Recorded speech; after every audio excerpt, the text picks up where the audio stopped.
Paul Griffiths reporting on Pensions and Politics New Zealand Star. Well, meanwhile, back home, Australian universities are under threat, and unless something's done, soon, millions of dollars of taxpayers' money will be wasted. Well, that rather startling statement comes from the president of the Sydney University Students' Representative Council, Mr. Tony Abbott.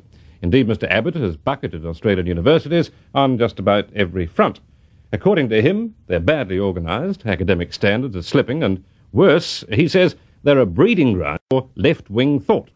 Mr. Abbott is with us tonight, as is the president of the Macquarie University Student Council, Stephen Lewis, with Mark Hamlin.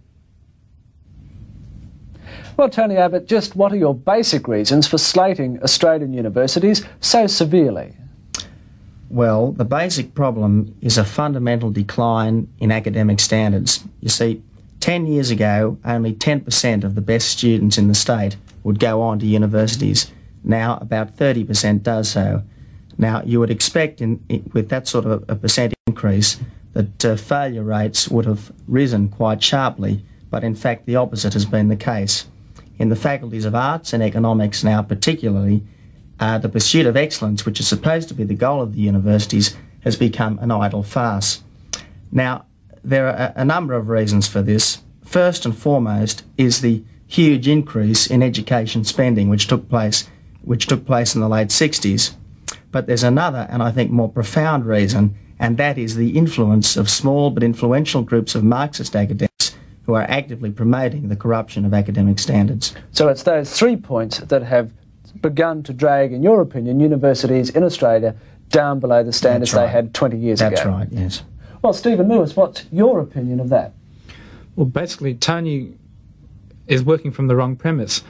As we've seen with the latest cutbacks from the federal government, the universities are suffering very much so from the lack of funds, and as a result, students are suffering because of that, because the cutbacks are being fed onto them. Class sizes are getting larger, tutorial staff are being sacked or not reappointed, and as a result, students are finding it harder and harder to get the tuition that they badly need.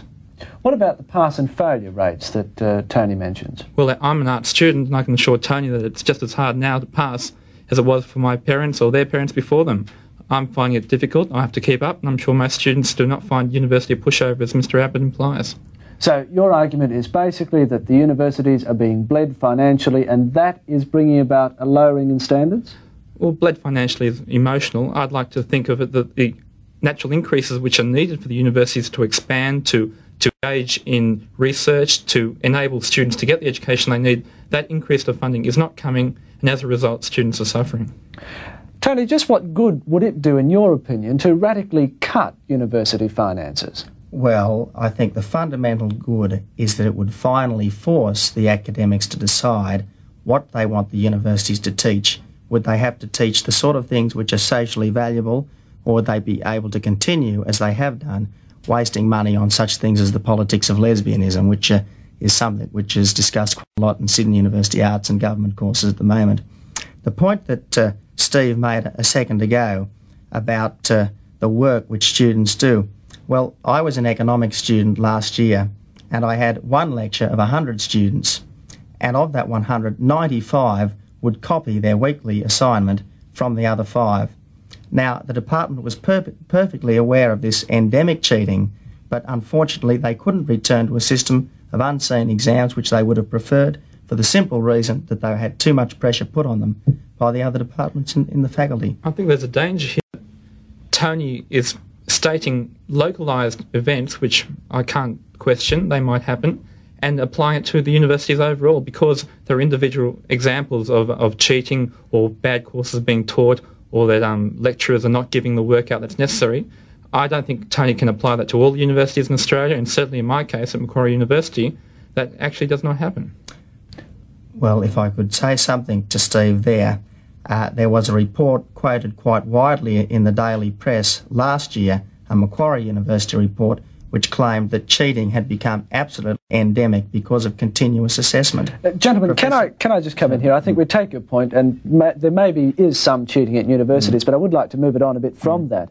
And that is your concern with the left-wing element of university life. Why are you so concerned about that? After all, in our society, politically, people are allowed, if they wish, to think left-wing thoughts. They are indeed, and that's their privilege. What it is, Mark, you see, the Marxists that I said are operating in the universities, they realise that the universities now play a crucial role in the education of the elite of modern society.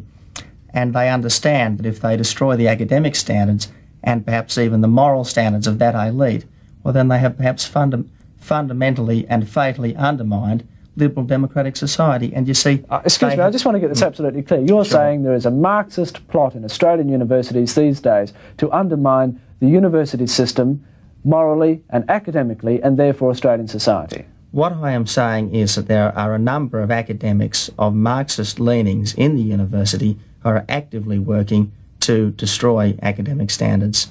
I wouldn't call it a plot coordinated from the Kremlin, but there is certainly a general tendency towards destroying academic standards, and the impetus is coming from this sort of person. Stephen Lewis. Well, quite obviously, I can't agree with that, and really there's no basis for such statements, as Tony said.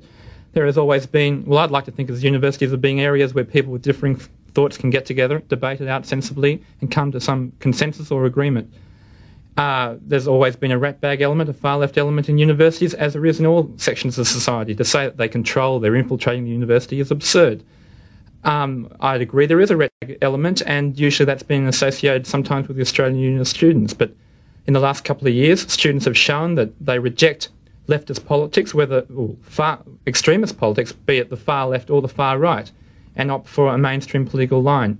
Now, to say that academics are infiltrating the system to subvert education is purely, well, I really can't agree with that, because if you look, there are tutors of all political persuasions, there are Marxist courses being taught in a number of universities of which students of any political persuasion join in, can evaluate critically and come to their own conclusions. To say that they're subverting the education system is totally false. Gentlemen, I'm afraid time is rather becoming a problem, so I'd like to take a final answer from both of you, and a final answer from you, Stephen. Do you believe that Australian universities now are vulnerable to increased financial cutbacks because of the reasons that Mr. Abbott has stated here tonight?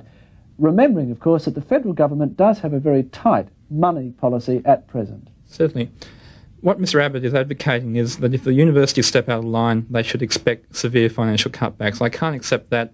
I realise that the government's policy is to cut back funding, but as you realise, the future generations depend on the education of the present generation, and if that education isn't forthcoming, the funding isn't forthcoming, then we can expect a future which would be very dim. Well, Tony Abbott, you're a university student yourself.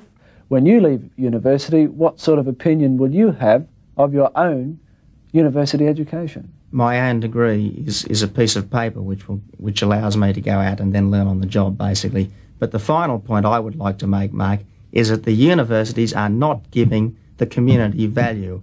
The community funds them to the tune of $550 million a year, and they are not getting an adequate return on that money.